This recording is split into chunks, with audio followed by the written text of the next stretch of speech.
Get ready for the countdown. 10, 9, 8, 7, 6, 5, 4, 3, 2, 1, 0.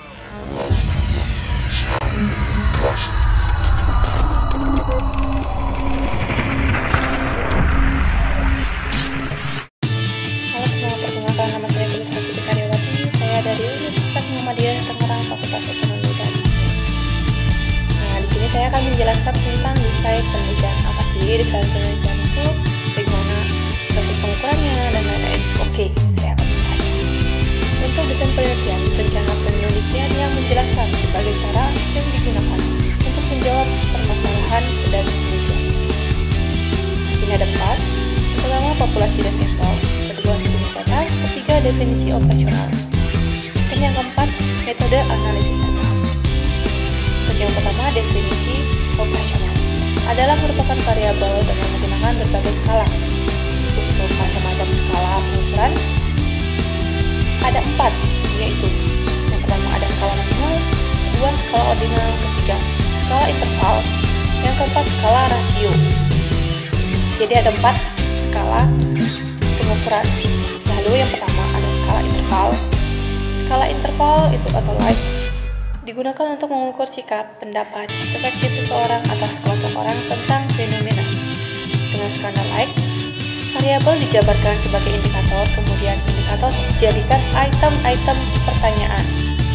Jawaban setiap item instrumen mempunyai gradasi dari sangat positif sampai sangat negatif. Jadi tingkatannya dari yang positif sampai yang kayak negatif.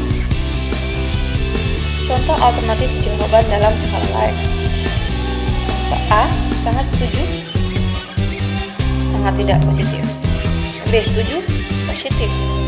Ragu-ragu, itu negatif. Tidak setuju, sangat negatif. Dan sangat tidak setuju. Lalu atau contoh yang kedua, selalu, sangat baik, sering itu baik, kadang-kadang tidak baik, tidak pernah sangat tidak baik. Untuk skala likes, contoh berikutnya ada saya sangat setuju, selalu, sangat positif, diberi skor 5, setuju, sering, positif, diberi skor 4, ragu-ragu, kadang-kadang, netral, diberi skor 3, tidak setuju, hampir tidak pernah, negatif, diberi skor 2, dan sangat tidak setuju, tidak pernah, itu diberi skor 1.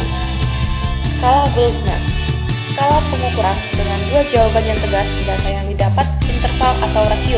Ada 2 skala interval atau skala rasio. Untuk skala Goodman dapat dibuat dalam bentuk pilihan ganda juga dalam bentuk checklist.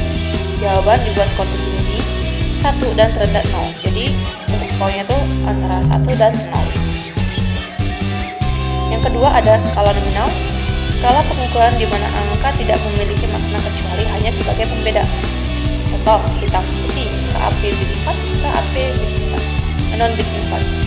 Pria, wanita, departemen akuntansi, departemen pemasaran. Macam-macam skala pengukuran yang keempat ada skala ordinal. Skala ini memiliki makna rating. Jawaban pertanyaan bertingkat. Contohnya berkaitan dengan juara. Jika juara 4, jika juara 3, jika juara 2, 1 jika juara 1. Skala pengukuran dan hitungan interval untuk macam-macam skala gitu yang rasio. Ini untuk yang rasio ya. Data yang dihasilkan berupa data rasio. Skala ini merupakan skala tertinggi dalam pengukuran. Nah, jadi untuk 4 skala yang paling tertinggi yaitu skala rasio. Nah, contohnya ROA sama dengan minus laba bersih per aset total. Populasi teknik sampling. Populasi dan sampel. Untuk populasi adalah wilayah generalisasi yang terdiri atas objek, subjek yang mempunyai kuantitas dan karakteristik tertentu yang ditetapkan oleh peneliti untuk dipelajari dan kemudian ditarik kesimpulannya. Untuk yang sampel adalah bagian dari jumlah dan karakteristik yang dimiliki oleh populasi. Saling berkaitan. Teknik sampling adalah teknik pengambilan sampel secara skematis teknik sampling seperti gambar di bawah. Nah, itu ada gambar contohnya untuk teknik sampling. Untuk probability sampling ada 4. Simple random sampling, proportionate statistic random sampling. 3. Proportionate statistic random sampling. Yang 4 itu area atau code sampling menurut daerah. Untuk yang non probability sampling ada 6 sampling sistematis, yang kedua sampling kuota, yang ketiga sampling aksidental, yang keempat propose sampling, yang kelima sampling general, yang keenam snowball sampling. Teknik sampling untuk yang pertama itu probability sampling adalah teknik sampling yang memberikan peluang yang sama bagi setiap unsur atau anggota populasi untuk dipilih menjadi anggota sampel. Teknik ini meliputi sample random sampling. Dikatakan simpel, sederhana karena pengambilan sampel anggota populasi dilakukan secara acak tanpa memperhatikan strata yang ada dalam populasi itu. Cara demikian dilakukan anggota populasi dianggap homogen. Itu ada contohnya di gambar populasi dan sampel. Untuk probability statistic random sampling, teknik ini digunakan di populasi mempunyai anggota atau unsur yang tidak homogen dan strata secara proporsional. Suatu organisasi yang mempunyai pegawai dari latar belakang pendidikan, maka populasi pegawai itu berstrata. Seperti contoh, seperti gambar yang ada di layar, populasi dan sampel. 1 itu 50 SM, 300 SMK, 500 SMP, 100 SD 50. Nah, untuk yang sampelnya S1 14, S3 itu 85, untuk SMK 139, untuk SMP 25, untuk SD 14. Untuk yang sampling probability ada di proportional statistic random sampling. Teknik ini digunakan untuk menentukan jumlah sampel bila populasi rata tetapi kurang proporsional. Misal pegawai dari PT tertentu mempunyai lulusan S3 dan 3 orang S2, orang S190, SMP 800, SMP 700. Cuma sebagai sampel karena juga kelompok terlalu kecil bila dibandingkan dengan kelompok S1, SMA dan SMP.